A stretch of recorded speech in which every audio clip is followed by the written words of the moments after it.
Would you like to be able to help someone with mental health, maybe with schizophrenia or other mental health issues? I'm Matthew Dixon of mindaid.ca, and I'm planning to bike across Canada this summer. I have schizophrenia myself, and I'm planning to be the first person with schizophrenia to bike across the country, to bike across Canada. And I went through a low point the last week or so, up until the last few days.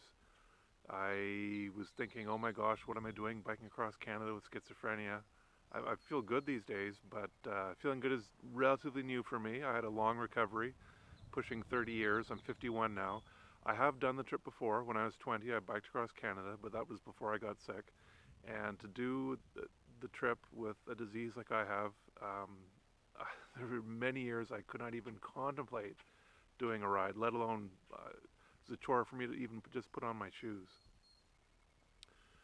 And anyway, I feel great these days, planning to do it. And so the stumbling block for me was help organizing the trip. I knew my motivation levels weren't that high. I know I've got the motivation to do the actual biking. Put me on a bike with everything looked after. I know I can do it. And so I thought, well, I didn't have hotel sponsorships. I didn't have vehicles, like a support vehicle sponsorship.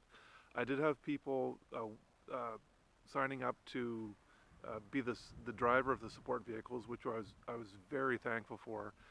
And anyway, so I thought, well, Matthew, I so want to do this trip, and I thought, reduce it to a bare bones trip, and don't stay in hotels, don't use a support vehicle, don't use drivers for the support vehicle, just bare bones to keep costs as low as possible, to simply get me across the country somehow, some way, and to show that people with schizophrenia can have a life, that the disease is not a death sentence, that recovery is possible, to show people that you can do things. You don't have to simply just be sick your entire life with the disease. And so I thought, okay, well, there is iOverlander. It's a website where you can find places for free to camp. It's used globally. There's also warmshowers.org, where cyclists host people, other cyclists touring through in their homes for free.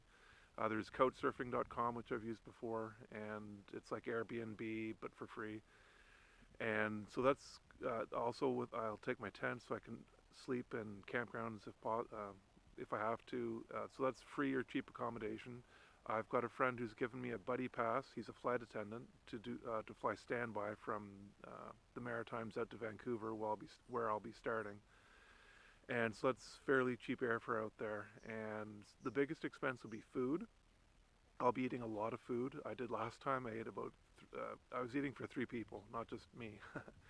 And so that's that'll add up, especially with the cost of food these days. And the other thing would be I just need a bit of gear. I have a bike. I just need a bit of gear for it, like a bike rack, some bike bags, and some other gear. So I'm thinking maybe $4,000 to do everything, plus a couple ferry fees. But it would just be walk-on ferry fees. The Manitoulin Island ferry and the Prince Edward Island ferry and bridge, and the Newfoundland ferry. So that's some ferry fees. Walk on, they won't be a whole lot of money, but that'll be bare bones tour, simply getting me across Canada. So if people think Matthew, the other thing was that a guy I knew, he biked across Canada with a friend of his, and they simply knocked on people's doors saying, "Can we camp in your backyard?" And people opened their doors to them, and that's how they went across Canada. So that's that's what I'm leaning towards, actually, is doing that. It's just so simple. And if someone says no, there's plenty of other people to choose from.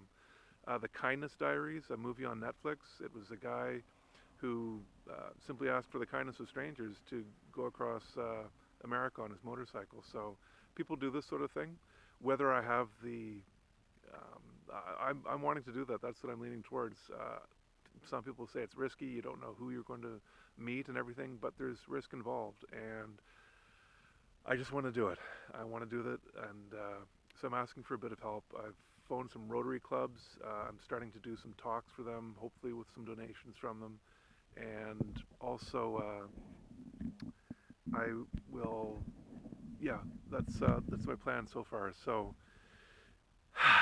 it's that's where I am, and if anyone wants to donate to me, my main, what I ultimately want is for people to donate to the provincial and national schizophrenia societies here in Canada, and also for the Mind Aid nonprofits helping people with mental illness in developing countries.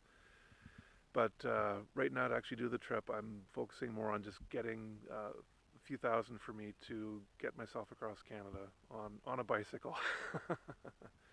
So if anybody wants to help out with that, on the Mind Aid website, there's the link for the bike ride webpage. You can go there. You can donate to the nonprofits, the schizophrenia and Mind Aid nonprofits, and you can also donate to me. It'll show you how you can donate on my PayPal donation page, my Patreon page, and my, or you can send me in Canada e-transfers, cash e-transfers to info@mindaid.ca. So anything would help me do this. Any donation at all. If you can do that, that would be, from the bottom of my heart, that would be just absolutely amazing. I've been wanting to do this trip for years, and here's hoping. So that's where I am.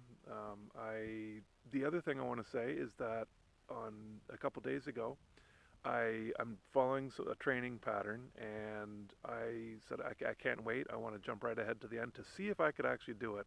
So the last week of my training, shortly before I leave to Vancouver, it'll be late May, early June, will be 3 rides of 100 kilometers for the last week of training, and I'll slowly work up to that. But I couldn't wait. A couple days ago, I bicycled 90 kilometers. I did about a 5K loop around my town 18 times, and I just wanted to see if I could do it, and I did.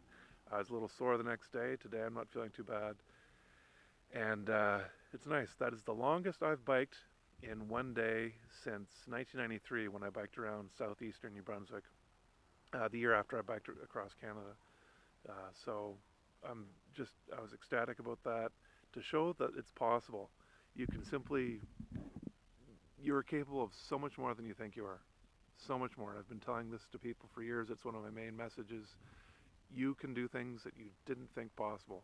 And even to me, I showed that I could bike 90 kilometers, and I'm like, wow, I did it. And it didn't feel that bad. A little sore, but I'm not in a wheelchair. And oh, look, the sky didn't fall. See that? The sky didn't fall. I'm still here. Maybe you can do it too. Anyway, thanks for listening, and I'll see you in the next video.